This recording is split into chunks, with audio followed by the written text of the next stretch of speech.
Hero Nagarjuna స్పందించారు. ఎన్ convention కూల్చివేతపై స్పందించారు. కూల్చివేతలు బాధాకరమన్నారు. స్టే ఆర్డర్లు, కోర్టు కేసులకు విరుద్ధంగా కూల్చివేశారంటూ కూడా ఆయన చెప్పే ప్రయత్నం చేస్తున్నారు. అయితే ఎటువంటి చట్ట విరుద్ధంగా మేము అక్కడ నిర్మాణాలు చేపట్టలేదు అంటూ కూడా ఆయన వివరించే ప్రయత్నం చేస్తున్నారు. చట్టాన్ని ఉల్లంఘించేలాగా ఎటువంటి నిర్మాణాలు లేవు, ఎన్ కన్వెన్షన్ స్థలం పట్టాభూమి అంటూ కూడా నాగార్జున తన వెర్షన్ వినిపించే ప్రయత్నం చేస్తున్నారు. కూల్చివేతలపై గతంలో ఇచ్చిన నోటీసులపై కూడా స్టే మంజూరైందంటూ కూడా నాగార్జున వివరించే ప్రయత్నం చేస్తున్నారు. ఎటకేలకు నాగార్జున స్పందించిన బ్రేకింగ్ న్యూస్ మనం చూస్తూ ఉన్నాం.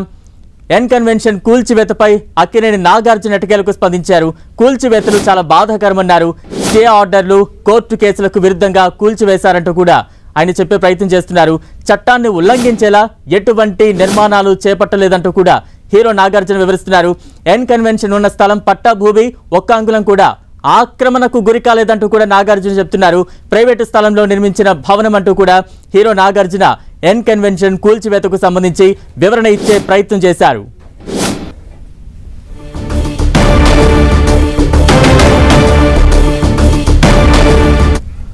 రైట్, ఎటకేలకు ఎన్ కన్వెన్షన్ కూల్చివేతపై అక్కినేని నాగార్జున స్పందించారు. తాజా అప్డేట్స్ అందించేందుకు మా ప్రతినిధి వెంకట్ సిద్ధంగా ఉన్నారు. వెంకట్, తెల్లవారుజామున నాగార్జునకు సంబంధించినటువంటి ఎన్ కన్వెన్షన్ ను ప్రభుత్వం కూల్చివేసింది. అయితే దీనిపైన నాగార్జున స్పందించడం జరిగింది. ప్రస్తుతం ఇది కోర్టులో ఉన్నది. దీనిపైన మొత్తం కూడా లీగల్ గా ఉన్నటువంటి ప్రాపర్టీని ఇలా అక్రమంగా కూల్చివేయడం చట్ట విరుద్ధం అంటూ ఆయన ఒక స్టేట్మెంట్ కూడా ఇవ్వడం జరిగింది. ఏదేమైనా కూడా మేము చట్టాన్ని గౌరవిస్తున్నాం కాబట్టి ఒక ప్రెస్ నోట్ ని కూడా రిలీజ్ చేస్తున్నట్టుగా ఆయన చెప్పడం జరిగింది. ఇది మొత్తం కూడా ప్రైవేట్ కి సంబంధించినటువంటి భూమి, ప్రభుత్వానికి సంబంధించినటువంటి ఒక అంగుళం కూడా దీంట్లో లేదు. మొత్తం కూడా ప్రైవేట్ కి సంబంధించింది. దీంట్లో నిర్మాణం చేసుకోవడం కూడా జరిగింది. దీనికి సంబంధించినటువంటి అన్ని డాక్యుమెంట్స్ కూడా ఉన్నాయి. ఇప్పటికే దీనికి సంబంధించి గతంలో కూడా చెప్పడం కూడా జరిగింది. మరియు ఇప్పుడు దీని యొక్క కేసు కూడా మొత్తం కూడా కోర్టులో ఉన్నది. ఈ కోర్టులో ఉన్నటువంటి ఈ ఇష్యూని ఇప్పుడు ప్రభుత్వం తమ దృష్టికి కూడా తీసుకురాకుండానే, మాకు కూల్చివేతపై కూడా తమ దృష్టికి రాకుండానే ఇలా మొత్తం కూడా ఈరోజు తెల్లవారుజాము మొత్తం కూడా ఎన్ కన్వెన్షన్ కూల్చివేయడం చాలా బాధాకరమైన విషయం అని, అయినా కూడా మేము చట్టానికి గౌరవిస్తాము, చట్టానికి కట్టుబడి ఉంటామని కూడా చెప్పడం కూడా జరిగింది. దీనిపైన కోర్టులో విషయం నేను తెలుసుకుంటాను తప్పితే ఇప్పుడైతే నేను ఏం కూడా మాట్లాడదలుచుకోలేదు. ఏదేమైనా కూడా ప్రభుత్వం చేసింది మాత్రం చట్టానికి సంబంధించి వ్యతిరేకంగా చేసింది, చట్ట విరుద్ధమైనది. ఇది ప్రైవేట్ వ్యక్తికి సంబంధించినటువంటి ల్యాండ్. దీని మొత్తం కూడా ఆయన చాలా స్పష్టంగా కూడా చెప్పడం కూడా జరిగింది. ప్రస్తుతం హైడ్రా చేసినటువంటి విషయం పైన ఆయన మరొకసారి కోర్టు మెట్లు ఎక్కే అవకాశం ఉన్నట్టుగా తెలుస్తుంది. ఎందుకంటే ఇప్పటికీ ఈ విషయంకి సంబంధించి మొత్తం కూడా కోర్టులో ఉండటం, దీనిపైన వాదపదలు జరుగుతున్న పరిస్థితిలో దీనిపైన ఇప్పుడు తమ దృష్టికి తీసుకురాకుండానే కూల్చివేసిన మాత్రము కరెక్ట్ కాదు, ఇది చట్టానికి విరుద్ధం అంటూ కూడా ఆయన కోర్టు కూడా వెళ్తున్నట్టుగా తెలుస్తుంది. బలరాం, వెంకట్, అంటే నాగార్జున నెక్స్ట్ స్టెప్స్ ఏ రకంగా ఉండబోతున్నాయి?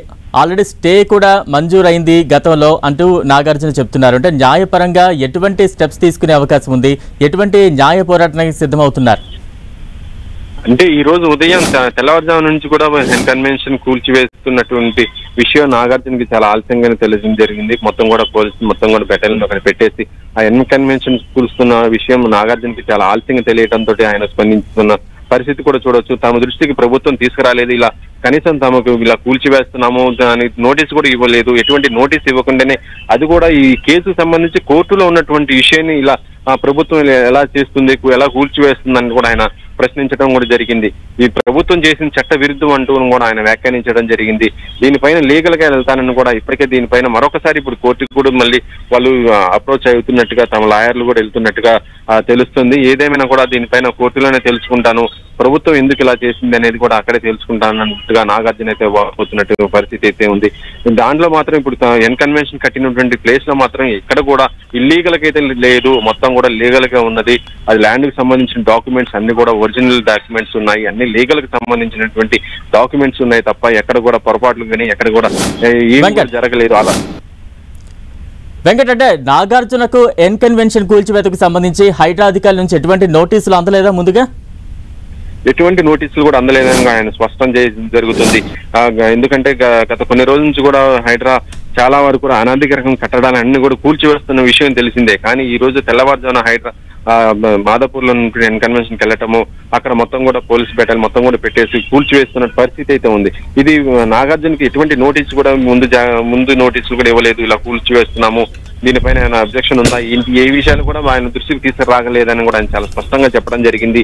ఎందుకంటే ఈ విషయం మొత్తం కూడా కోర్టులో ఉంది కాబట్టి, కోర్టులోనే అక్కడ తేల్చుకుంటున్నారు కాబట్టి అక్కడే మొత్తం కూడా ఈ సమస్యకు పరిష్కారం అవుతుందన్న భావనలో నాగార్జున ఉండటం కూడా జరిగింది, అదే విధంగా ఉండటం జరిగింది. కానీ ఈ రోజు జరిగింది మొత్తం చూస్తుంటే మొత్తం కూడా ఇది కన్వెన్షన్ కి ఎటువంటి ఇన్ఫర్మేషన్ లేకుండా కూల్చివేయటం మాత్రం ఇది నాగార్జునకు మాత్రం కొంత బాధ కలిగించినటువంటిది. ఎందుకంటే సమస్యలు